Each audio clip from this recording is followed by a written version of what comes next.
আমাদের বকুল তলায় ভিড় জমেছে, বসেছে মেলা, দেখতে যাব আমি তুমি। আমাদের নমস্কার বন্ধুরা, আমাদের চ্যানেলে স্বাগতম। আপনারা আমাদের সাথে চলুন, আমরা যাচ্ছি কাঁচা পাগলার মেলায়, আপনারা আমাদের সাথে চলুন। আমরা এখন মেলার উদ্দেশ্যে বাড়ি থেকে বের হইলাম। সাবারনামা বাজার ব্রিজ থেকে অটো নিয়ে রূপনগর হয়ে ধামরাই ধুলিবিটার বাজার পার হয়ে তারপরে আমরা মেলায় চলে যাব। আমরা রূপনগরে এসে দেখি সুন্দর শস্য ফুলের ক্ষেত, চারিদিকে হলুদ আর হলুদ। আমার পাশে বসা আছে রূপা। রূপা দেখে বলল যে আমরা এখানে ছবি তুলব। আমরা অটোওয়ালাকে বললাম, সাথে সাথে নেমে আমরা ওইখানে ছবি তোলার জন্য চলে গেলাম ক্ষেতের মাঝখানে। আমাদের সাথে আছে নাগবোচা। সর্ষে খেতে এসে আমরা এখান থেকে কয়েকটা রিলস বানিয়ে নিলাম। চারদিকটা দেখতে কত সুন্দর লাগতেছে, কত সুন্দর ভিউ। এখানে ছবি তুললে অনেক ভালো দেখা যায়। চারদিকে অনেক শস্য ক্ষেত আছে, ছবি তোলার জায়গায় এইটা সুন্দর। সর্ষে খেতে ছবি তুলে শেষ করে এখন আবার ছুটলাম মেলার উদ্দেশ্যে। আমরা এসে ধুলিবিটা পৌঁছালাম। ধুলিবিটা এসে দেখি সারিবদ্ধভাবে অনেক সিএনজি দাঁড়িয়ে আছে। আমরা একটা সিএনজিওয়ালার সাথে কথা বললাম। সিএনজিওয়ালা ভাড়া ছিল প্রতিজন 60 টাকা করে। আপনারা রিজার্ভও যেতে পারেন, শেয়ারেও যেতে পারেন। আপনারা যদি শেয়ারে যেতে চান তাহলে জনপ্রতি 60 টাকা করে নেবে, আর যদি রিজার্ভ যেতে চান তাহলে 250 থেকে 300 টাকা নেবে। আমরা শেয়ারে গেছিলাম, আমরা ছিলাম মোট 3 জন।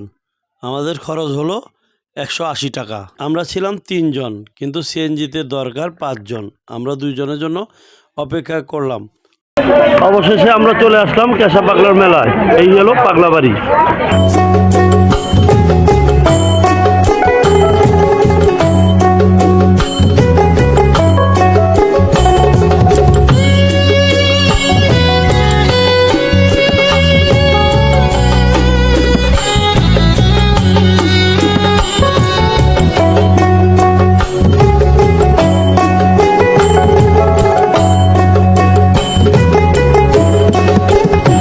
যদি তরিতে বাসনা থাকে, ধরো রে মন সাধুর সঙ্গ।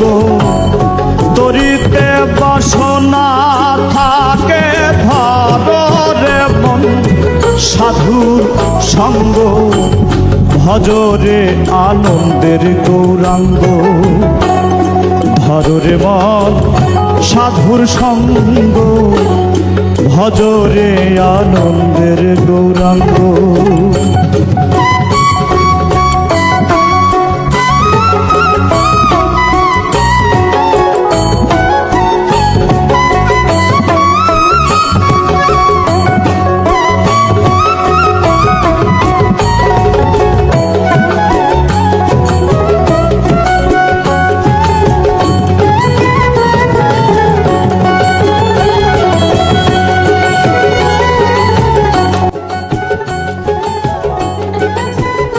এখানে সিন্নি প্রসাদের ব্যবস্থা আছে। এখানে কোনো বাধাবিঘ্ন নাই, জাতিভেদ নাই, সবার জন্য উন্মুক্ত। সবাই চাইলে সবাই পেতে পারেন, কোনো নিষেধ নাই। যদি কারো মনে চায় এসে এখানে প্রসাদ গ্রহণ করুন। সাধুর গুণ যায় না বলা, শুদ্ধ চিত্ত অন্তর খোলা। সাধুর দর্শনে যায় মনের ময়লা।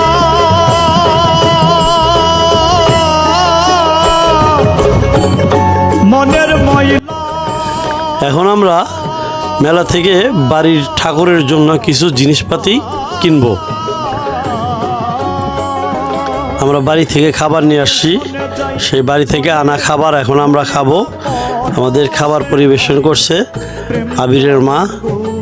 আবিরের মা দেখুন দিচ্ছে খাবার। আমার পাশে দাঁড়িয়ে খাচ্ছে যে লাকি, রিপন আছে, লিপি আছে। আবির খাবে না, আবির বসে আছে চুপচাপ। দেখুন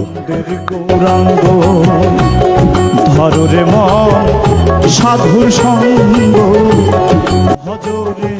আমি আর অগ্নি মেলা ঘুরতেছি। ঘুরতে ঘুরতে দেখলাম কোনো একটি সিঙ্গারার দোকান। আমার সাথে অগ্নিশ্বর বলল যে বিষয় সিঙ্গারা খাবো। তখন আমি বললাম ঠিক আছে খাও। দেখি সিঙ্গারা খেতেছে, আমিও একটা নিলাম। সিঙ্গারাটা অনেক স্বাদ, খুব টেস্ট। পরে আবিরকে ডেকে দিলাম, আবির খাচ্ছে, দেখুন অনেক স্বাদ, টেস্টি।